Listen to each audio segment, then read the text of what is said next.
Sir, a lot of people have the question as to what is the appropriate amount of sum insured that they should insure themselves for.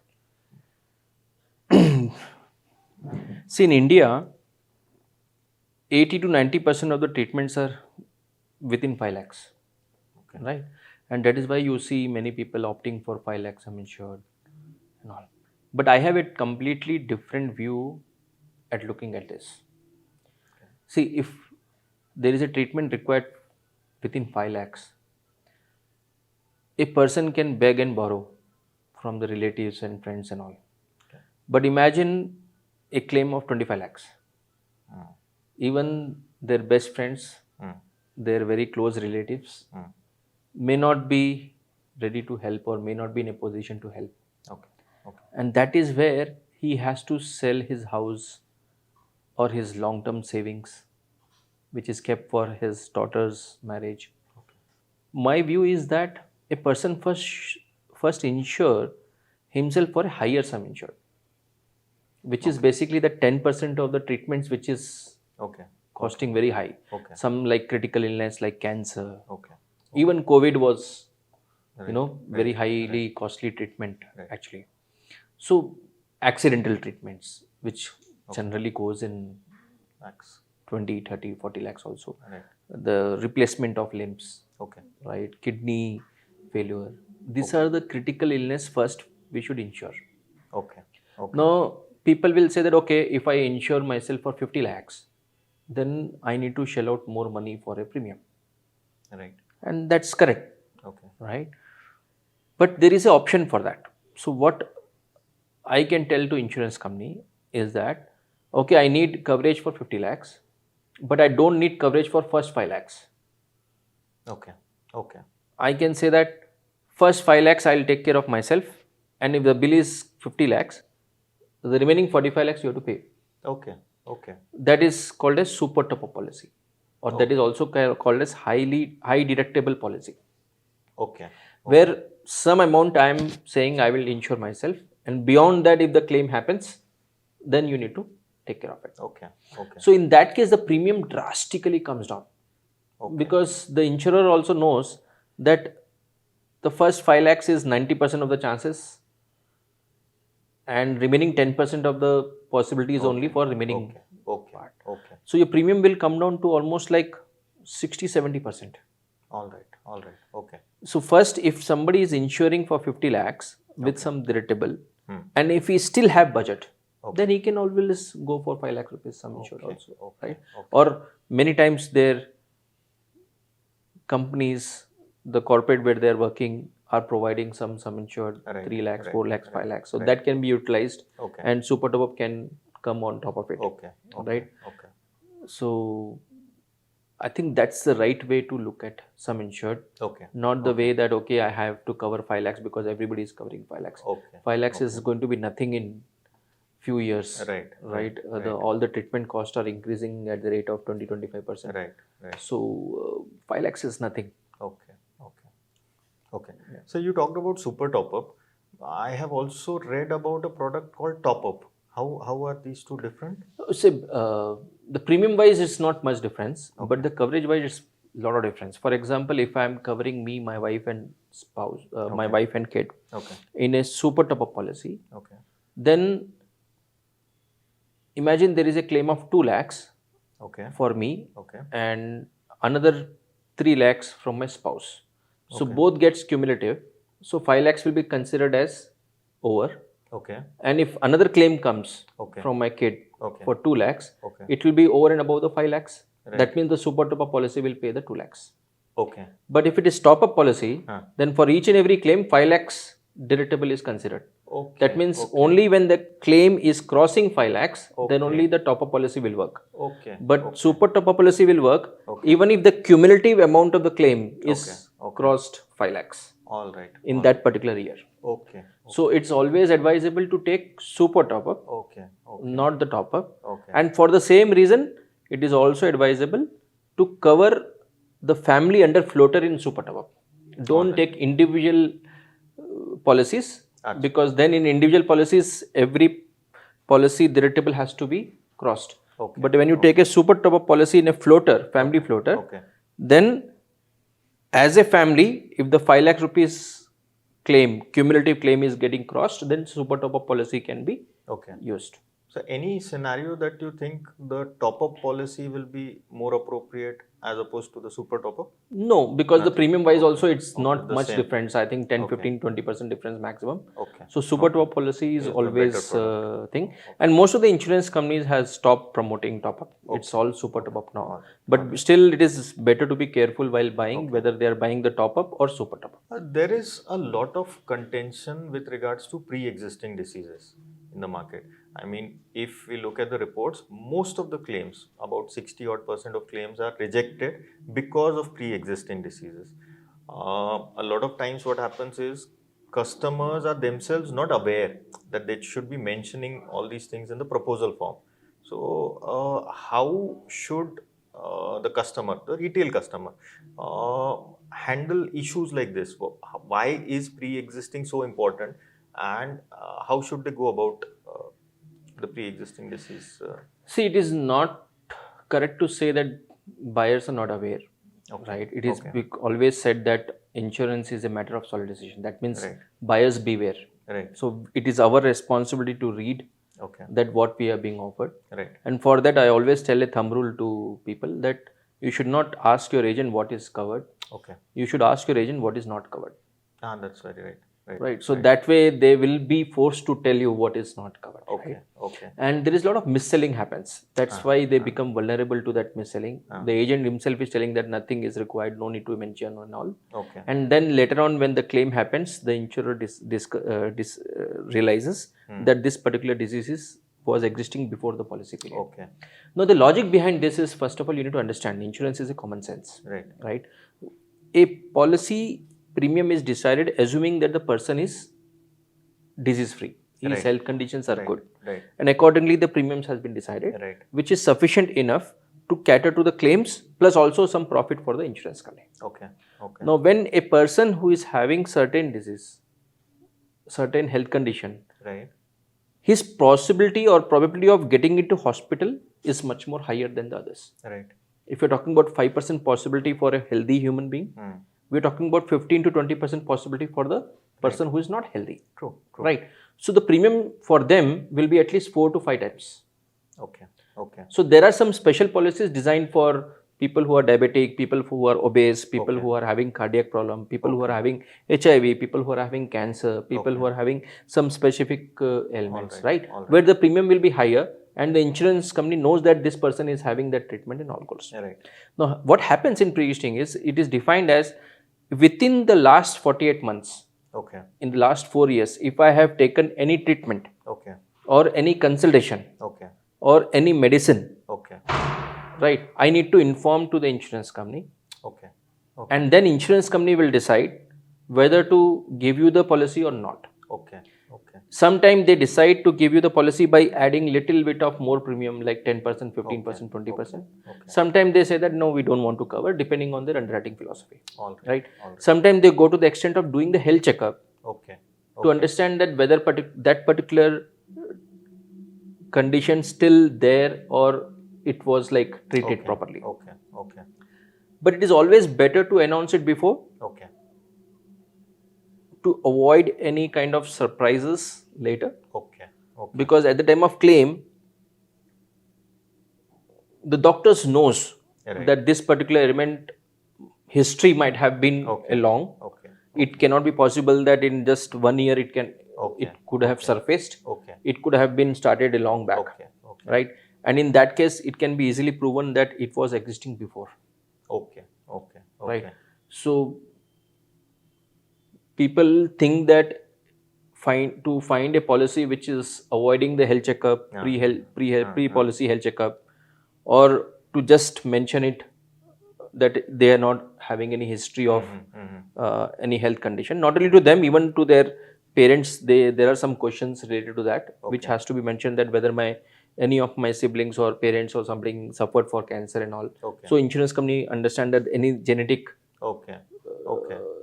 possibilities are there for disease and all. Okay. Okay. So it is always better to mention it and then take the policy rather than thing, Okay. because later on blaming insurance company, nothing, Not serve anyone. it is not Right, going to right. serve. So a couple of things that stem from this. So, say someone has already taken a policy, in maybe a month or so, they're diagnosed with something. Should they go back to the insurer and tell them that this is something that I have diagnosed in a month? They didn't know. They genuinely didn't know that they had something, and something was diagnosed in a month's time. So, what should a customer do in something? So that's a very hypothetical question, but Okay. let's take up some examples. Okay. Let's say that he has taken a policy today, Right. and within 30 days he got fever, Okay. Okay. right? So he doesn't need to announce Right. to insurance company, Right. Right. but he will not get claim because within the 30 days the claim is not covered, Right. except Right. for accidental. Right. Yes, if he meets an accident even on the second day, it Yes. gets covered, Right. right? Right. But normal flus and all those things is not required to be Okay. told. Okay. But if he got diagnosed with diabetes, Okay. Okay. right, or let's say hypertension, All right. or let's say blood pressure, Okay. Okay. right, Okay. then in all probability the diagnosis might have happened that time, but Okay. the symptoms and Okay. the cause might have occurred in the past, Right. which was Right. pre-policy period, Right. Right. right? Right. So in that case, it is better Okay. to inform the insurer All right. that although I have taken the policy and that time Okay. nothing was there, Okay. but now I got Okay. this particular thing, you still want to, what do you call, keep me in the policy, or Okay. you want to Okay. increase Okay. the premium, or you don't want to, basically, Okay. right? Okay. What happens is, let's say after a year or two, he requires a treatment, All right. and that time if insurance company says that this cannot happen in 2 years, this must have a history Okay. of 3 years or 4 years, Okay. Okay. Okay. right? Many times in appendicitis it happens, right? Okay. Okay. They got detected with appendicitis, but it might be related to some childhood Right. incident or something like that, Okay. right? Okay. Okay. So it is always better, All right. and mostly insurance companies are honest, All right. All right. right? They know whom to cover, whom not to cover, Okay. right? And they don't want to avoid the client just because of some small reason, All right. All right. right? Okay. So if the policy is clean, no, they will not have any problem at the time of claim. Okay. Okay. Okay. That being the case, sir, that there is, I come from the insurance industry myself, so I know that insurers pay claims. But still, if you look at the retail customer at large, there is generally this perception that insurance is a fraud, and they normally are hesitant when. Why is that environment? Why do they think that insurers are normally fraudulent people? Why is that perception? See, a person who is working with the insurance company in the claim department, Right. what will be his KRA? To probably reject maximum number of claims. Reject in a way that the person is not able to contend, Okay. Okay. Right. and even if he contends in the court of law, Right. the claim should be settled in the favor of insurance Insurance. company. Right. That is how his performance will be rated. Right. Right. If his performance is rated by just giving away claims, Yeah. then he doesn't need to do a job. Even a Right. system will just keep Right. paying the claim and all, Right. right? Right. So every insurance company is having a boundary condition, Right. that within this boundary condition, if the claim is falling, Right. it will be paid. Okay. Beyond anything is there, that has Okay. to be deducted All or rejected, All right. right? All right. Now, sometimes this boundary condition falls in a gray area. Okay. Now, gray area in the way that it can be considered in the favor of client, that is a policy holder, Okay. and sometimes in the side of the insurance company. Okay. Right. Okay. An insurance company being expert in the technical Right. Right. terminology, Right. they mostly get settled Okay. in the favor of insurance company, Okay. right? And that is where the discontent happens. Okay. Because when the claimant thinks that the insurance company should see the spirit of the contract, not the fine print of the contract. Right. Right. Right. But when insurance company sees the fine print Uh-huh. and avoid the actual spirit of the contract, Okay. that is where the Okay. dispute happens, All right. discontent happens, Okay. right? Okay. Okay.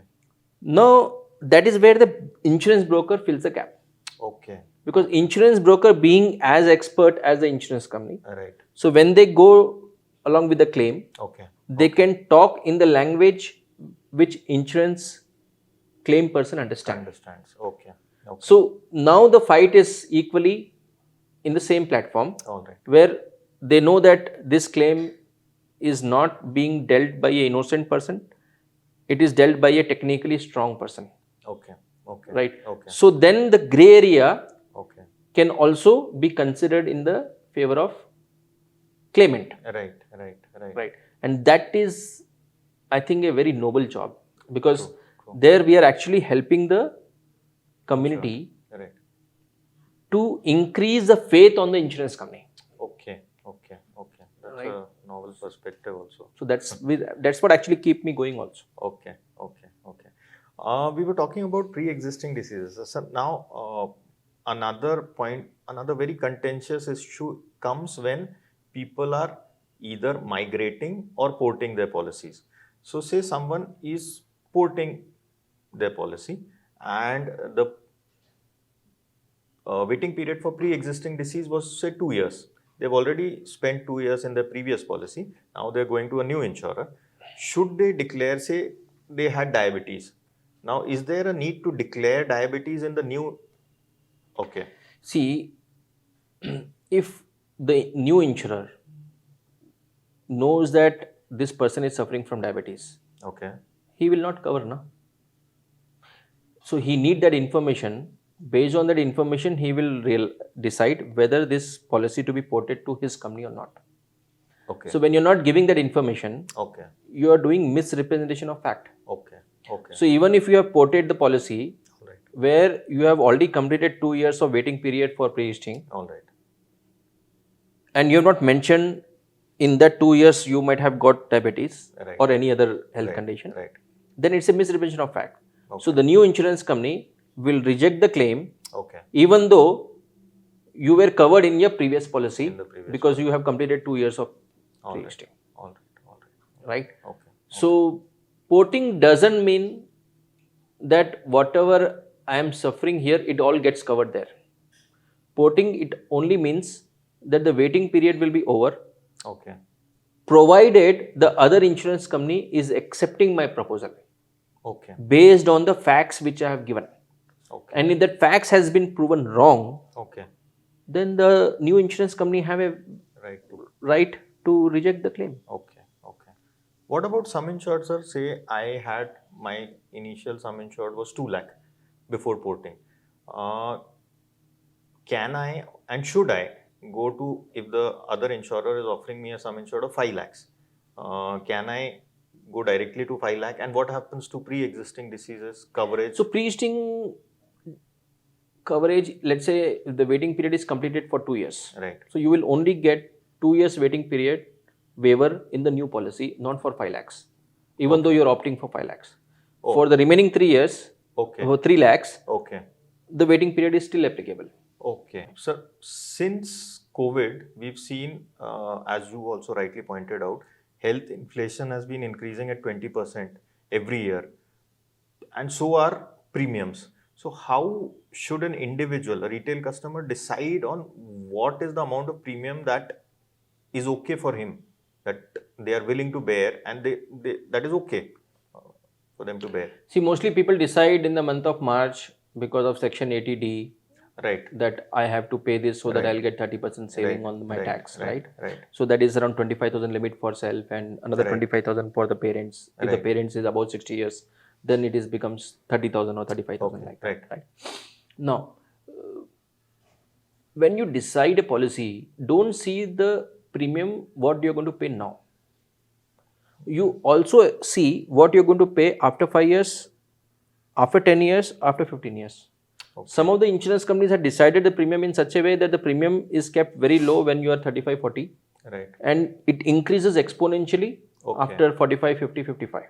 Okay. And that is a time you cannot change it, because you might have already got some health conditions and you cannot Right. change it. Right. Right? Right. Right. So it's always advisable to compare the policy not on current premium but on premiums after 5 years, 10 years, 15 years, like that. When we talk about drastic increase in premium, one product that comes to mind is the bank assurance product.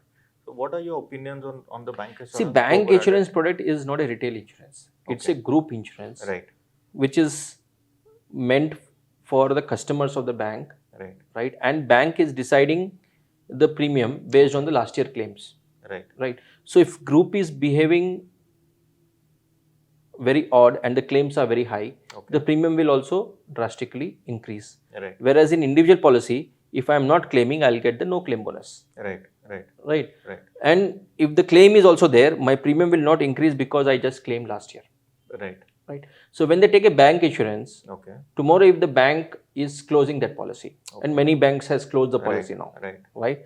Then at that time, maybe the other insurance companies are not ready to give me policy because I'm already suffering from health disease, okay, okay, okay, right? okay, So from beginning, I always avoided and suggested people to avoid the bank insurance, okay, okay, right? okay, Because it is not at all a retail policy. okay, But if I take a retail policy, no insurance company can reject my claim Right. even if I'm claiming every year. right, right, No insurance company can increase the claim premium amount just because I'm claiming every year. right, right, right. So another thing that I've heard you point out most of the times is insurance should be looked at from a service point of view. Could you elaborate on that, particularly from a bank assurance perspective? There's no one who's servicing the product, and why is the service angle important? See, there is only one setup, insurance broking setup, which is taking care of client interest. Bank again is representing the insurance company.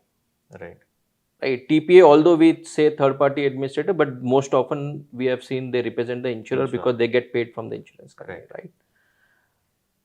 Or rather, any web aggregator or Okay. IMF and all the agencies are representing the insurance company in some or other way, right? right, Now, when the claim happens, okay, who will handle the claimant? Who will represent their interest? okay, Will he have that much time to read the policy conditions, then prepare the claim document or consult with the lawyer? okay, okay. Or rather, he should be worrying about his family member who is on the hospital bed. True, true. Right, So, I always feel that one is the policy should be designed as easy as possible to understand, okay, okay, but at the same time, government should make it mandatory for all the people to deal with the insurance broker so that they have somebody to represent. represent them. Even if the agents are there. Now we have something called as POSP concept, Right, where agents can work under the broker right, and they will have ability to sell any insurance company rather than only 2 or 3 or 4 insurance companies. right, right. So when they do it under the broker, Okay, they get power of dealing with any insurance company. That means whichever product is good, that is being sold to the client rather than which is available to them is being sold. right, right, So if there are 200 products, no client is having time to read 200 products. right. But we know that for this particular client, this product might be suitable. Okay, So not only at the time of claim, but at the time of purchase. Both sides, this servicing aspect is really important okay, because what might look like a paper now, right, at the time of claim, it becomes a check. right, right, Right? right, It is as if while he is paying, say, 5,000 rupees premium okay, and 5 lakh rupees sum insured. okay, So 5 lakh rupees is kept in a bank account for him to use for any medical emergency. right, right, right, And if he is using that 5 lakh rupees, he doesn't have to repay. okay, okay. And again, next year, again 5 lakh rupees is there. It will again come to the. And if you actually calculate the interest of 5 lakhs, Right, might be more than what he is yes, paying the premium. right, right, right. True, true, true. Right. So I think insurance is a job, or rather, I will say in insurance broking is a job which I compare it with angels. Okay, Because some or other way, directly or indirectly, we are playing a big role in their life. right, right. and that blessings which we receive Okay. is gives us more profound happiness than the salary or the money which we get it. True, true. If only more brokers shared that perspective. So one another point of contention where a lot of reimbursement claims, the amount is shortened, is reasonable and customary charges.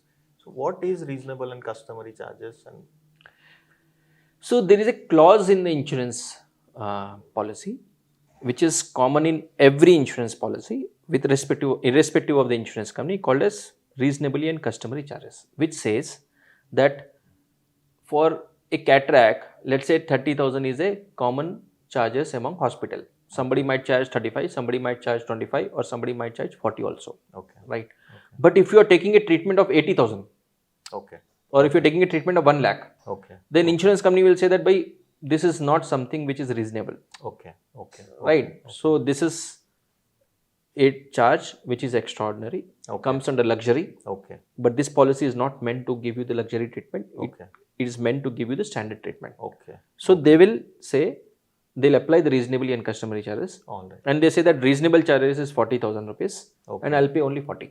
Okay. And this always becomes a area of dispute, Right. because the claimant might have gone to that particular hospital because there is a very good doctor, and doctor fees might be very high, Okay. Okay. or he might have gone to that hospital maybe because the treatment was very emergency, Okay. and that time he didn't had choice All other right, than going all to that hospital, All right. right?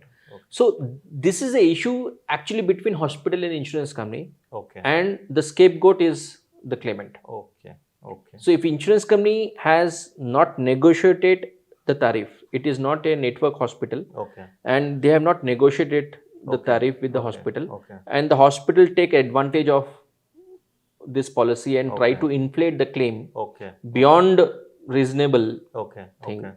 Okay, inflating 10%, 15% I can understand, Okay. but if inflating by 200%, 100%, Okay. then I think insurance company is right in saying Right, so, because right. we are not encouraging those hospitals who want to Right, inflate the right, claim, right? Right. Right. But at the same time, I think there is a intervention required by government Okay. to make sure that there is some regulation on the hospitals, that Okay. they don't charge exorbitantly high, Okay. because what ultimately they are doing is a social cause, Right. Right. right? So there should be some element of Okay. social element, social service right, has to be all there. right, all right. And most often we have seen insurance company rejecting or blacklisting those hospital who have the tendency to inflate the bills, Okay. right? Okay. And that has already started. Okay. Okay. What a claimant can do is, as long as possible, they should go for cashless, Acha. Okay. because in cashless this problem will never arise. Right. Right.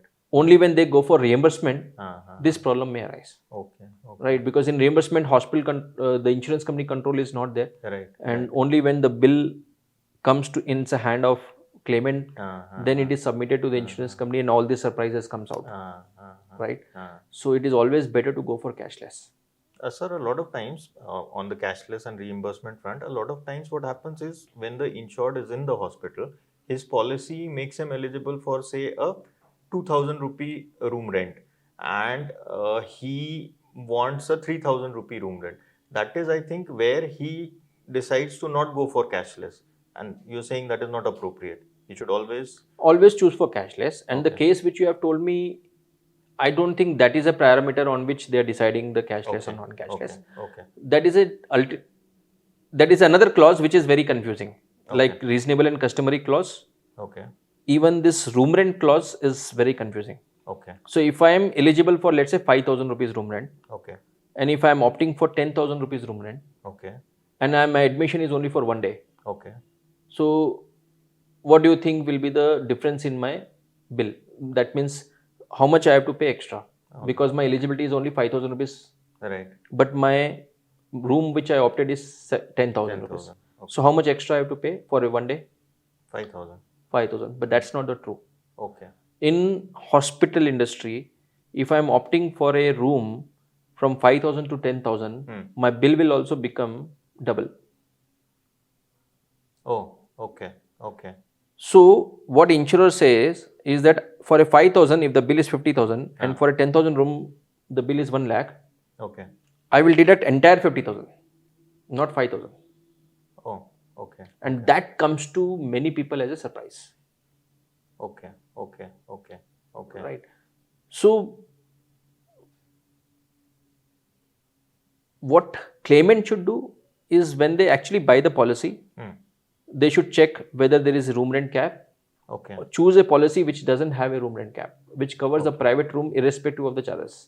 okay, okay, If they have a room rent cap, then try to take a hospital which is within that eligibility. okay, okay. Otherwise, they will get victim to the proportionate room Okay, rent clause, reduction. which Okay, is very surprising. Okay. It sometimes is deductions are very huge. Okay. So all the old policies which were designed, they were designed with 1% of sum insured and like that. Right, So where the room rent eligibility is very less. right, right. But nowadays, most of the insurance companies are coming with the policy which is not having room rent cap. Okay. Grace period. So grace period, would you be able to help us understand what grace period is and what happens to the interim coverage? So if my policy is expired and I understand the regulator gives a 30-day grace period. What happens if I have renewed it on the 15th day? Will I be covered for the balance 15 days in between if there's a claim? So let's say the policy is expired on 31st December. Okay. He will get time till 30th of January to renew the policy. All right. If he renews the policy within 30th January, Okay. he will get the cover, the waiver of waiting periods what he had, it will be continued. Okay. But for the time he has not paid the premium, let's say he has paid the premium on 15th of January, that means from 31st December to 15th January, the coverage is not there. Okay. So if he falls sick, All right. Okay. right, in this 15 days, Okay. or if he falls sick on 16th December after paying the premium, Okay. but the cause of that sickness was with those 15 days when the coverage was not there. Let's say he got fever on 14th, Okay. he paid the premium on 15th, Okay. and he gets admitted on 16th. Okay. Still the claim will be rejected because the cause of that particular illness happened in the period when there was no premium paid and no coverage was there. Okay. Okay.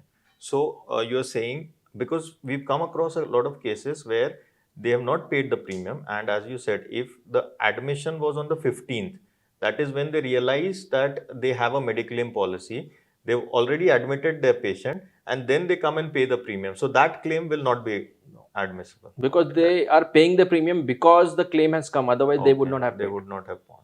A retail customer these days, today in 2023, a retail customer has a lot of avenues to select how or where to get his insurance policy from.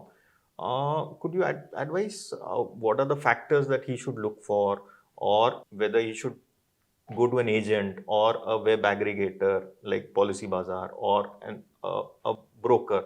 So It's very simple. Okay. Calling from some other mobile, Okay. not your mobile, Okay. and say that I am a claimant, I need to claim for an insurance policy, Okay. and see his response. If his response is as positive Okay. as when he was trying to sell the policy to you, Okay. Okay. you can trust him. Okay. Okay. Right? If he is avoiding your call Okay. or telling you reasons that this claim cannot be paid for XYZ reason without even looking at your claim, Okay. Okay. or he is saying that I'll call you back and he never calls you, Okay. then you know what to do with him. All right. Because he is going to respond the same when you will actually get into claim. Right? But whereas if a person is responding to you emotionally, empathetically, and trying to understand what claim it is, Okay. and saying that I'll help you in that, please submit me the papers, Okay. and then I think that guy can be trusted. Because what I have seen is people in insurance industry are not at all trained.